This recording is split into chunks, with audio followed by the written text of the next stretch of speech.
O vídeo de hoje é sobre um dos casos mais marcantes e perturbadores da história criminal brasileira, o caso Suzanne von Richthofen. Uma história repleta de mistério, tragédia e questionamentos sobre os limites da mente humana. Neste vídeo, exploraremos os detalhes do crime que chocou o Brasil, analisando os eventos que resultaram na trágica morte dos pais de Suzanne e as consequências que se seguiram. A história da família von Richthofen nos leva a um canto especial, onde mora uma família muito rica no subúrbio de São Paulo. Sua bela mansão está localizada ao sul da cidade, na área chamada subúrbio do Brooklyn. Essa casa incrível vale uma fortuna, algo em torno de 3 milhões de ferrovias brasileiras, que equivalem a cerca de 600 mil dólares. Imagine só, além dos vários quartos, havia até uma piscina, um escritório e até uma biblioteca ao ar livre, feita de tijolos de argila exposta. Para chegar a essa mansão, você passaria por portões de ferro escuro e plantas exóticas. O pai, Manfred Albert von Richthofen, era um engenheiro talentoso, originalmente da Alemanha, e trabalhava como diretor na DERSA, uma empresa estatal que cuidava de muitas estradas e rodovias saindo de São Paulo. A mãe da família, Maurícia, era psiquiatra na região. A forma como ele se conheceu é realmente digna de conto de fadas. Eles se encontraram enquanto Manfred estava estudando engenharia civil na Universidade de São Paulo. Dizem que foi amor à primeira vista. A personalidade extrovertida e amigável de Manfred equilibravam perfeitamente com a natureza tranquila e gentil de Maurícia. Logo, eles se casaram nos anos 70 e começaram a pensar em construir uma família. Finalmente, em 1983, o casal deu as boas-vindas à sua primeira filha, Suzanne von Richthofen, nascida em 3 de novembro. 4 anos depois, veio ao mundo o irmãozinho, Andreas. Os dois cresceram cercados por luxo e privilégios, mas mesmo assim, suas vidas pareciam não ter grandes destaques. Nos anos anteriores, os dois irmãos frequentaram escolas particulares de elite na cidade. Como resultado, eram alunos muito talentosos academicamente. Vamos dar um destaque momentâneo para Suzanne. Ela era uma jovem quieta e muitas vezes tímida. Não era a garota mais popular, mas tinha vários amigos e mantinha uma relação próxima com seus pais e com o irmão. Ao crescer, ela aprendeu 3 línguas e, após concluir o ensino médio alemão, decidiu cursar Direito na Pontifícia Universidade Católica de São Paulo. Tinha um foco firme em construir um futuro profissional de sucesso. Ela não precisa se preocupar com dinheiro, já que seus pais estavam abastados. Nesse ponto, vale ressaltar que a riqueza da família von Richthofen era estimada em cerca de 17 milhões de dólares. E para adicionar um pouco mais à história, surgiram rumores de que o pai de Suzanne havia desviado outros 10 milhões de euros para uma conta bancária na Suíça. E adivinha, esses fundos foram planejados para ser destinados a Suzanne assim que ela concluísse seus estudos. A conta na Suíça estava em seu nome, ou seja, Suzanne tinha praticamente tudo o que poderia desejar. Uma infância confortável, uma educação excelente e 10 milhões de euros guardados no banco. Tudo o que ela precisava fazer era esperar e seguir sendo uma pessoa de bem. Vamos para o verão de 2002. O relacionamento entre Suzanne, que tinha 18 anos na época, e seus pais tinham se tornado um tanto complicado. E neste ponto, você provavelmente já pode supor o motivo. Não era questão de dinheiro, mas sim de amor. Cerca de 3 anos antes, em agosto de 1999, a família von Richthofen participou de uma feira de modelos de aeronaves no Parque Ibirapuera. Foi lá que Andreas, o irmão mais novo, desenvolveu um interesse por aeromodelos. Durante o evento, ele começou a conversar com um rapaz mais velho chamado Daniel Kravenus. Daniel,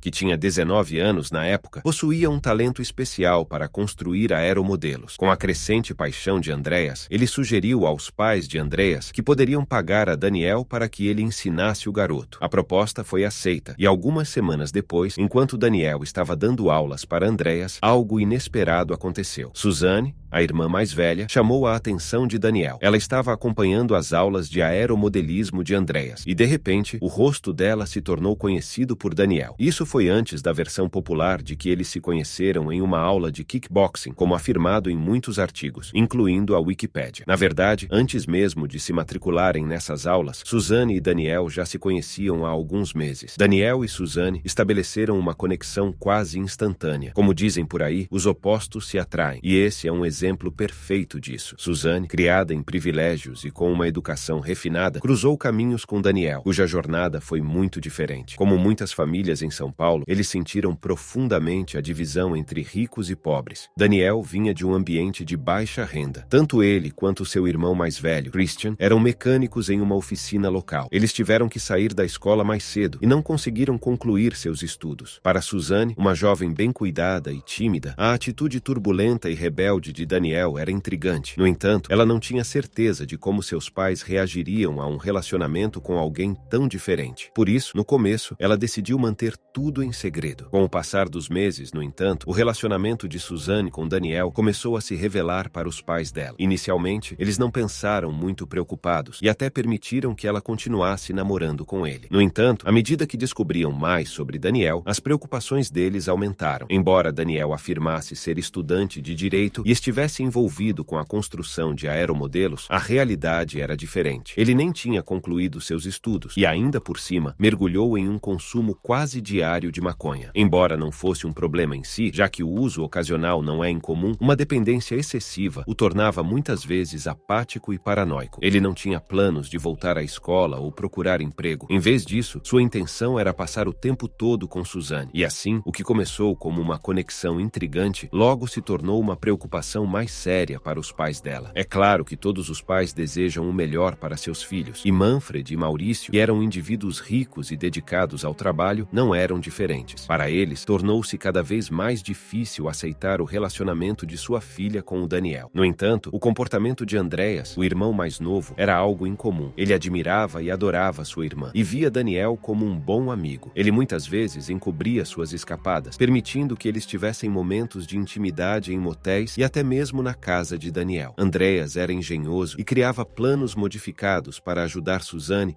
a se esquivar dos olhares atentos de seus pais. A história conta um boato interessante de quando os pais de Suzanne, Manfred e Maurícia, decidiram tirar férias de um mês na Europa, deixando Suzanne e Andreas com total liberdade em casa. Na época, Suzanne tinha 18 anos, e isso era como uma oportunidade para provar sua independência e maturidade para seus pais. No entanto, em vez de agir com responsabilidade, Suzanne fez algo completamente diferente. Secretamente, ela convidou Daniel para se mudar para uma casa, e os dois passaram um mês inteiro à beira da piscina, entregando-se a excessos de álcool e experimentando várias drogas. Quando Manfred e Maurícia retornaram da viagem, descobriram que a família estava cheia de problemas. A cada discussão, Suzanne ficou mais desesperada. Ela chegou ao ponto de abordar o pai e pedir que ele comprasse um apartamento para ela e Daniel, imaginando que isso os permitiria viverem felizes para sempre. A resposta de Manfred foi firme. Ela poderia fazer o que quisesse desde que usasse o próprio dinheiro. Ele até ameaçou cortar sua mesada. Embora Suzanne tenha ficado frustrada com a resposta, ela acabou aceitando a derrota aparente. No entanto, nos bastidores, o que Suzanne e Daniel apresentavam era muito mais sombrio e perturbador do que aparentava. No dia 1º de novembro de 2002, nas primeiras horas da manhã, as ruas de Zacarias se encheram com gritos frenéticos de terror. O som horrível ecoou pela casa da família von Richthofen, pois o que as crianças encontraram eram simplesmente aterrorizantes. Suzanne e Andreas saíram de casa na noite anterior, mas quando retornaram logo após as 4 da manhã, foram confrontados por uma cena horrível. Seus pais, Maurícia e Manfred, estavam mortos. A polícia que chegou ao local encontrou os corpos do casal no quarto principal. Eles foram brutalmente atacados enquanto dormiam. Examinando os elementos apresentados no quarto, parecia que mais de um método de assassinato tinha sido empregado. Maurícia e Manfred quase não eram reconhecíveis devido à extensão dos danos. Marcas de estrangulamento ficaram visíveis ao redor dos pescoços e sinais de afogamento simulado também eram evidentes. Maurícia estava com um saco de lixo cobrindo sua cabeça. Era óbvio que a família havia sido alvo de um roubo, uma vez que o dinheiro foi retirado à força de uma mala e de outras áreas que normalmente guardavam dinheiro, mas algumas coisas ali não estavam batendo. Quando os policiais investigaram a propriedade com um olhar mais minucioso, algumas coisas não se encaixaram. Por exemplo, o sistema de alarme não havia notificado os guardas que estavam estacionados do outro lado da rua naquela noite. Na verdade, ao analisar com mais atenção, perceberam que o sistema de alarme estava desarmado. Isso indicava que os assassinos conheciam o código de desativação ou que levantavam questões perturbadoras sobre quem poderia ter essa informação. Além disso, a cena invadida parecia quase meticulosamente organizada para ser uma cena de crime. Os papéis no escritório por exemplo, estavam bagunçados de forma uniforme, o que não se alinhava com o que se esperaria de um ladrão agitado. A lista de discrepâncias continuou a crescer. Não havia sinais de entrada forçada. Nenhum dispositivo eletrônico foi roubado e alguns cômodos da casa permaneceram intocados. Tudo isso levantou uma pergunta intrigante. O que realmente aconteceu com os von Richthofen? Inicialmente, ninguém tinha respostas claras. A mídia logo focou sua atenção em Andreas e Suzanne, os filhos do casal. Andreas estava extremamente abalado, relatado ter dificuldade para respirar durante grande parte do dia. Suzanne também parecia triste, mas sua calma chamou a atenção. Afinal,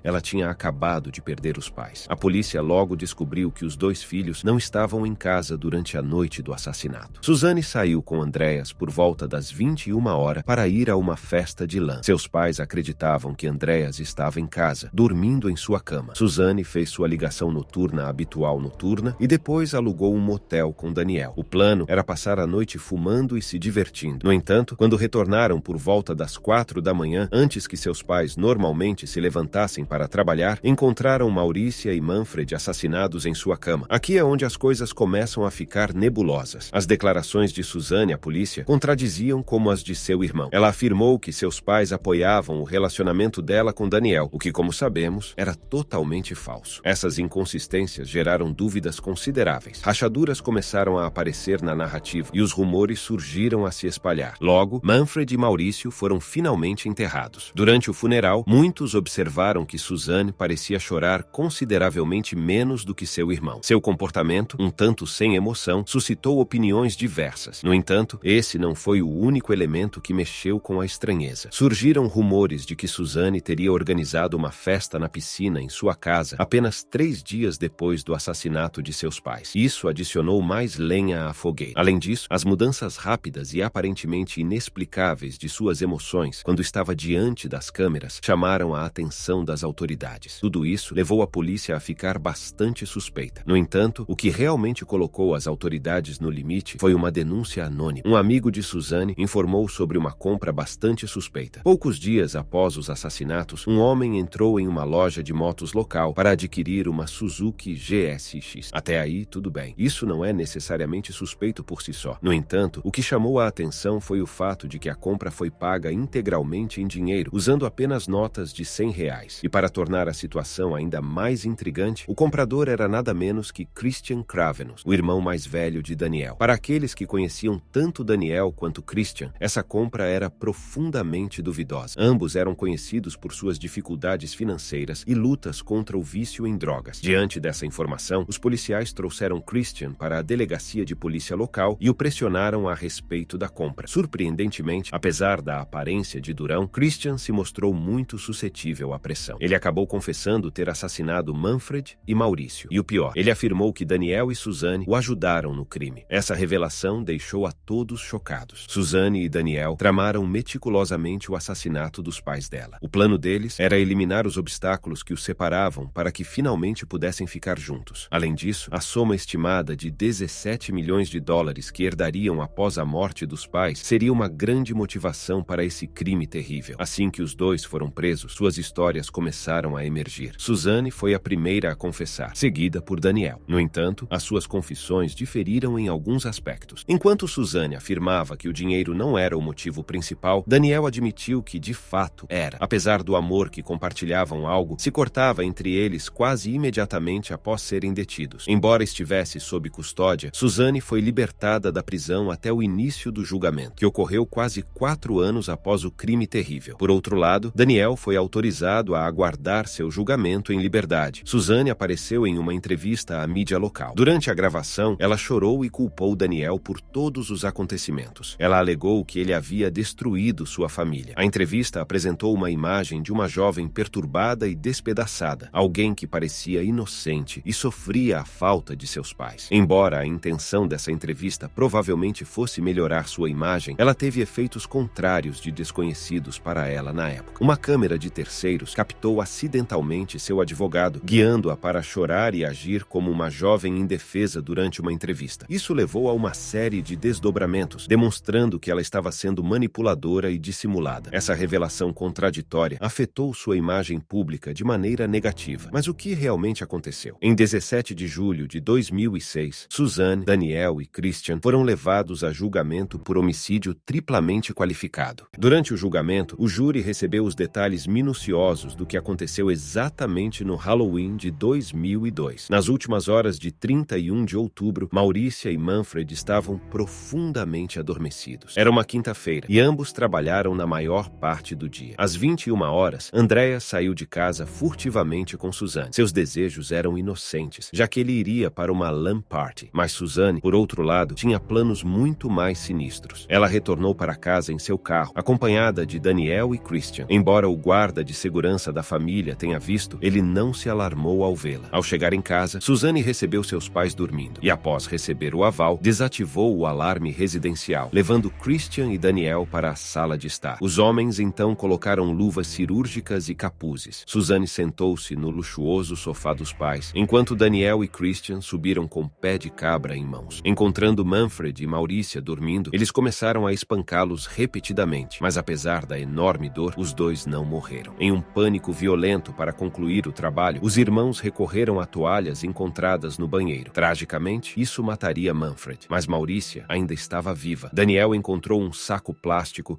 e cruelmente o coloca na cabeça de Mauricia, sem coração algum. Em poucos minutos agonizantes, Mauricia parou de respirar. Depois de consumir o ato horrível, os três saíram da cena do crime para dar a aparência de um roubo. Eles espalharam papéis no escritório e roubaram todo o dinheiro que puderam encontrar. O trio então deixou a propriedade buscando criar um álibi. Christian foi a um restaurante fast food onde se certificou de ter sido visto, enquanto Daniel e Suzanne passaram uma noite juntos em um motel. Antes de partir, às 3:30 da manhã, Suzanne pegou Andreas e voltou para a casa da família, fingindo choque ao descobrir a cena horrível. Durante o julgamento, Suzanne tentou culpar Daniel por tudo. Ela alegou que ele constantemente alimentava ela com um coquetel de drogas e explorava seu estado de destruição para fazê-la concordar com os assassinatos. No entanto, os irmãos Cravenous tinham outra versão da história. Eles afirmaram que estavam envolvidos de acordo com a vontade de Suzanne. Alegaram também que os pais dela eram alcoólatras e abusadores, e que estavam apenas tentando proteger os melhores interesses dela. No entanto, tanto Suzanne quanto seu irmão Andreas rejeitaram essas denúncias. As autópsias não detectaram álcool nos corpos dos pais, o que contradiz as afirmações dos irmãos Cravenous. Suzanne também não foi absolvida de culpa. Na verdade, o promotor Roberto Tredelli a rotulou como a mente por trás do crime. Ele a comparou como a personificação perfeita da loira má, argumentando que ela só queria colocar as mãos no dinheiro e nos bens que seus pais conquistaram com tanto esforço. Em resumo, ela buscava liberdade e independência sem precisar trabalhar por isso. O julgamento lançou luz sobre a complexidade dos motivos por trás desse crime horrível e perturbador. Em 22 de julho de 2006, apenas 5 dias após o início do julgamento, Suzanne, Daniel e Christian foram considerados culpados pelos assassinatos de Manfred e Mauricia von Richthofen. Os promotores pediram penas de 50 anos de prisão, mas infelizmente nenhum dos três recebeu essa sentença. Suzanne e Daniel foram condenados a 40 anos de prisão, enquanto Christian recebeu uma pena de 38 anos por conspiração. Não surpreendentemente, considerando sua personalidade indisciplinada, Suzanne tentou várias vezes reduzir ou anular sua sentença. Em 2018, ela pediu liberdade, citando seu egocentrismo e transtorno de personalidade como fatores que levaram ao crime. No entanto, esse pedido foi negado. Alegar ser uma pessoa egoísta ou ter um transtorno de personalidade não justifica o assassinato dos próprios pais. Esse tipo de argumento não é aceito pelas leis e sistemas judiciais. O caso dos assassinatos de von Richthofen é um exemplo sombrio de como a ganância, a manipulação e as relações complexas podem levar a um crime terrível. A publicação dos crimes serve como uma lembrança de que mesmo pessoas aparentemente privilegiadas e educadas podem cometer atos ocultos, e a justiça busca responsabilizá-las por suas ações. Infelizmente, após o desenrolar do caso, houve várias reviravoltas tristes. O irmão de Suzanne, Andreas, nunca conseguiu se recuperar completamente da tragédia da morte de seus pais. Em 2017, 3 vizinhos preocupados acordaram no meio da noite e descobriram que suas casas tinham sido invadidas. No chão, encontraram um homem desgrenhado. Quando a polícia chegou, ele alegou não apenas violência, mas também não se importou com sua própria vida e foi dominado pelo medo. Esse homem era Andreas. Ele estava vagando sem rumo pelas ruas, segurando a herança de sua família e exibindo cicatrizes em suas pernas. Ele foi internado no hospital logo após esse incidente acidente. Da mesma forma, a antiga casa da família von Richthofen ficou congelada no tempo por muitos anos após os assassinatos. Com o passar do tempo, ela envelheceu e caiu gradualmente em um estado de abandono. No ano de 2014, foi vendida para compradores desconhecidos que decidiram pintar toda a fachada de branco. Curiosamente, no Google Maps, o prédio parece ter sido misteriosamente borrado em todas as imagens de rua, o que torna difícil obter uma visão clara do local. Essas transformações físicas da casa refletem, de certa forma,